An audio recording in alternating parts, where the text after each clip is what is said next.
Alors, les États-Unis, toujours, Donald Trump décide de suspendre les surtaxes pour 90 jours, mais il les augmente de 125% pour la Chine. La Chine qui a riposté sur le NATO. Le président américain donc a annoncé hier suspendre pour une durée de 90 jours les droits de douane dits réciproques donc entrés en vigueur en début de la journée d'hier visant les importations en provenance de dizaines de pays dont les principaux partenaires commerciaux des États-Unis.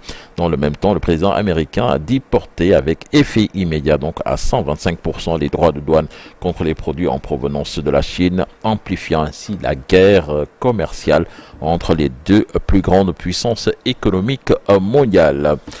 Le bilan qui s'alourdit à Saint-Domingue, au moins 184 personnes ont été tuées dans l'effondrement du toit d'une discothèque à Saint-Domingue, donc capitale de la République dominicaine, survenue dans la nuit du lundi au mardi 8 avril, selon le dernier bilan donc des services de secours annoncé hier aux environs de 22h30.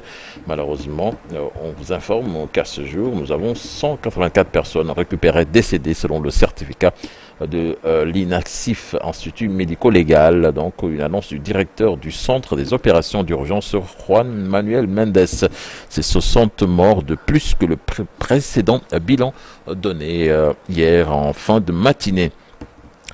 Drone abattu, l'Algérie et le Mali écrivent au Conseil de sécurité de l'ONU selon des informations. Alger et Bamako ont sollicité le Conseil de sécurité dans le cadre de la crise diplomatique aiguë qui les oppose depuis la destruction d'un drone malien par l'armée algérienne à la frontière entre les deux pays il y a 10 jours. Rappel des ambassadeurs, fermeture de leur espace aérien respectif, accusations virulentes par communiqué interposé. La confrontation est violente et de ton parfois menaçant. Est de la RDC à Doha, des échanges reprennent entre le gouvernement congolais et le groupe armé M23. Il s'agit de la deuxième session de discussion après celle de la semaine dernière, mais elle n'a donné lieu à aucune communication officielle.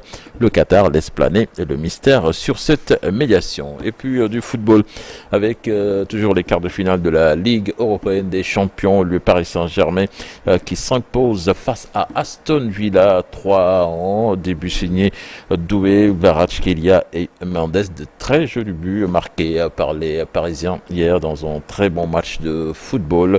De l'autre côté à Barcelone, les Catalans se sont imposés face au Borussia Dortmund sur le score de 4-0. Donc les Barcelonais qui prennent donc un bon départ pour les qualifications en demi-finale. Les matchs retour sur le Nata prévus à la semaine prochaine.